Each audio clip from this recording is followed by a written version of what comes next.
हाँ तो बेटा जी आज हम लोग बात कर रहे हैं ड्रिफ्ट वेलोसिटी की। ड्रिफ्ट वेलोसिटी होती क्या है तो देखिएगा। तो अगर मान लीजिए मेरे पास एक ये कंडक्टर है, तो इस कंडक्टर में क्या होगा, बहुत सारे फ्री इलेक्ट्रॉन होंगे।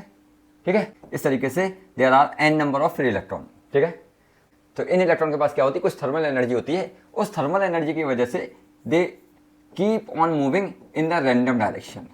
अरे ये बेटा बात, ये सारे क्या करेंगे, ये सारे इलेक्ट्रॉन एक रैंडम डायरेक्शन में मूव करते रहते हैं।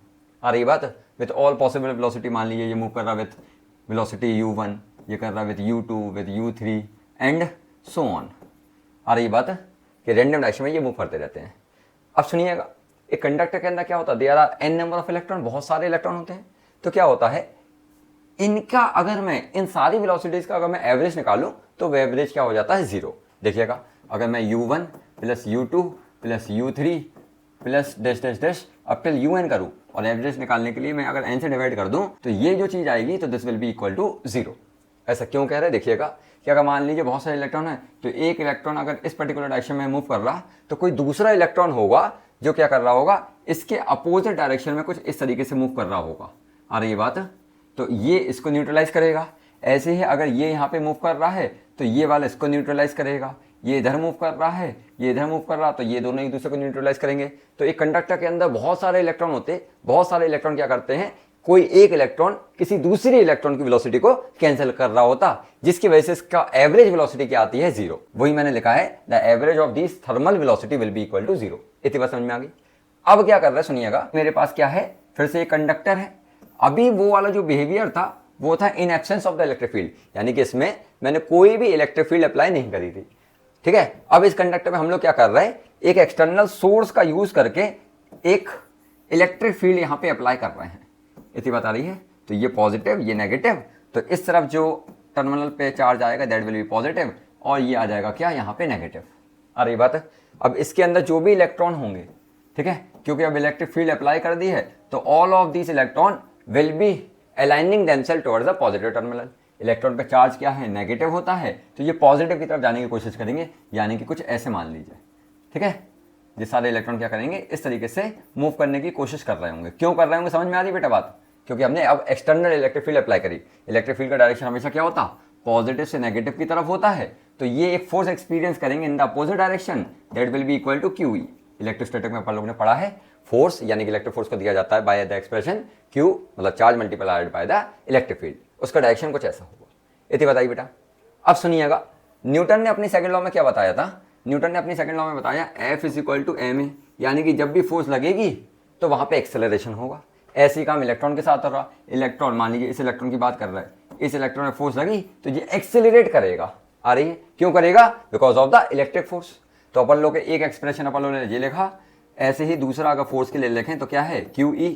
अब यहां पे इसको अगर मान ले रहे अपन लोग इक्वेशन 2, तो दोनों इक्वेशन को इक्वेट कर सकते हैं बेटा।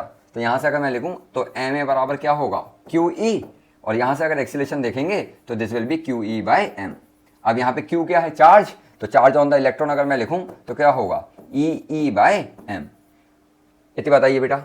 यहाँ पे जो फोर्स लग रही है that is acting in the opposite direction of the electric field, तो एक माइनस का साइन और आता है यहाँ पे। ठीक है, तो एक्सेलरेशन जो आएगा that will be minus E by m। Clear है बेटा। अब सुनिएगा, एक टर्म की हम लोग यहाँ पे बात कर रहे हैं जिसको नाम दिया गया रिलैक्सेशन टाइम। क्या, रिलैक्सेशन टाइम। रिलैक्सेशन टाइम होता क्या है, तो देखिए फिर से again let us assume that this is a conductor, और इस कंडक्टर में क्या है, बहुत सारे फ्री इलेक्ट्रॉन हैं, एक ये, एक ये, एक ये, इस तरीके से बहुत सारे फ्री इलेक्ट्रॉन हैं। तो अब क्या करेंगे, अगर हम लोग इस पर एक इलेक्ट्रिक फील्ड लगाएंगे तो ये फ्री इलेक्ट्रॉन एक्सेलरेट करेंगे। तो मान लीजिए अगर ये वाला इलेक्ट्रॉन मेरा एक्सेलरेट करा, ठीक है, जैसे ही ये एक्सेलरेट करेगा तो एक बार में तो ये पूरा पहुंच नहीं जाएगा। जैसे ही ये एक्सेलरेट करेगा तो it will be suffering a collision with a positively charged atom. ये इलेक्ट्रॉन निकले होंगे जिस एटम से, उसका एक रिस्पेक्टिव एटम भी तो होगा, क्योंकि एक इलेक्ट्रॉन चला गया तो उस एटम पे क्या आ गया, एक पॉजिटिव चार्ज आ गया। तो इस तरीके से एक पॉजिटिवली चार्ज एटम होगा।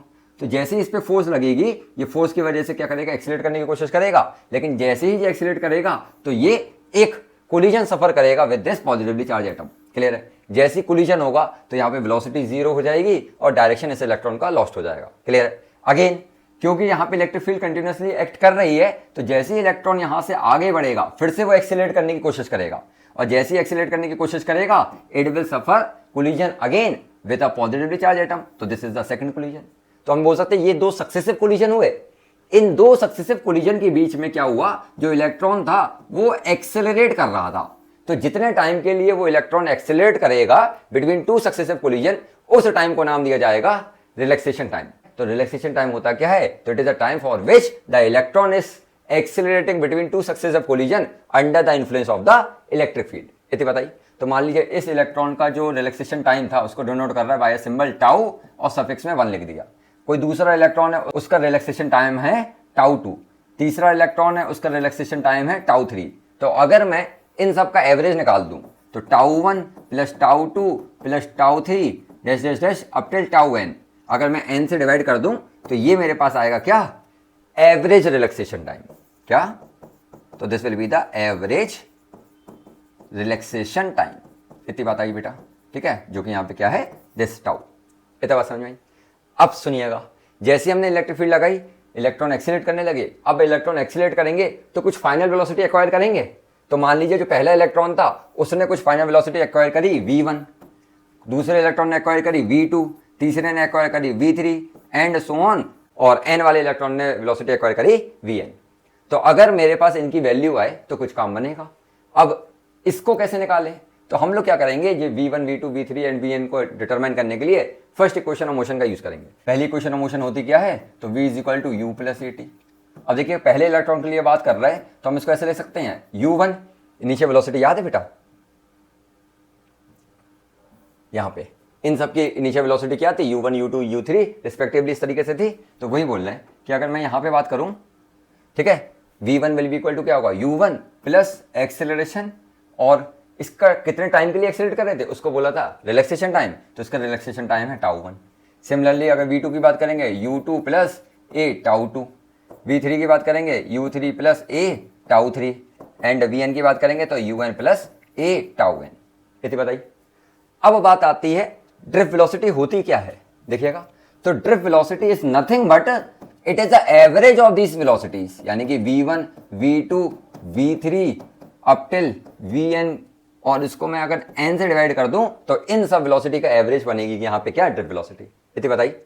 तो मैं निकालता हूं, तो drift velocity will be equal to, अब v1 की जगह अपन लोग सब्स्टिट्यूट कर सकते हैं u1 प्लस a टाउ 1, देखिएगा u1 plus a tau 1, v2 की जगह u2 प्लस a टाउ 2, ठीक है, इसकी जगह u3 plus a tau 3 dash dash dash up till un plus a tau n। इतनी बात आई बेटा। अब क्या करना है, इसका एवरेज निकालना है तो n से डिवाइड कर दीजिए। मैं थोड़ा सा काम करूंगा यहाँ पे कि मैं u वाले टर्म इकट्ठा ले लूंगा और a टाउ वाले टर्म इकट्ठा ले लूंगा। देखिएगा कहने का मतलब क्या हुआ, अगर मैं u1 plus u2 plus u3 dash dash dash up till un कर दूं और उसको n से डिवाइड कर दूं, ठीक है, प्लस एक्सीलरेशन को कॉमन ले रहे हैं, यहाँ पे tau 1 plus tau 2 plus tau 3 dash dash dash up till tau n upon n। क्या हम ऐसा लिख सकते हैं, n को स्प्लिट करके 2 बार लिख दिया, एलसीएम लेंगे तो यही बन जाएगा। तो इस इक्वेशन को मैंने इस तरीके से इस फॉर्म में लिख दिया, ठीक है। अब अपन लोग पढ़ के क्या है कि average of this thermal velocity हमेशा क्या होता है, 0 होता है। सबसे पहली बात अपन लोग ने यही करी थी, ठीक है। इन सब का एवरेज क्या होता है बेटा, 0 होता है। इस पूरे की जगह मैं क्या लिख सकता हूं, इसको 0 लिख सकता हूं, और यहां पे क्या आ रहा है प्लस a, और इस पूरे को ये क्या है, रिलैक्सेशन टाइम का एवरेज है, जिसको अपन लोग ने यहां पे लिखा था, है ना, क्या लिखा था, एवरेज रिलैक्सेशन टाइम बोलते थे इसको, क्लियर। तो इस पूरे की जगह मैं टाउ लिख दूं तो ये ऐसा हो जाएगा a टाइम्स ऑफ टाउ। इतना क्लियर है बेटा। अब एक्सेलरेशन अपन लोग ने डिटरमाइन करा था, एक्सेलरेशन क्या आया था बेटा अपने पास, ये क्या आया था, माइनस ई बाय एम आया था। तो एक्सेलरेशन को उठा के अगर मैं यहां पे रख दूं वापस, तो V D will be equal to, acceleration आया था माइनस ई बाय एम, और यहां पे एवरेज रिलैक्सेशन टाइम। तो this will be the final expression for the drift velocity. तो ड्रिफ्ट वेलोसिटी का फॉर्मूला क्या था, minus E tau by M. I hope आपको बातें समझ में आई होंगी। अगर बात समझ में आई है तो do like the video, share the video and subscribe the channel. Thank you बेटा जी।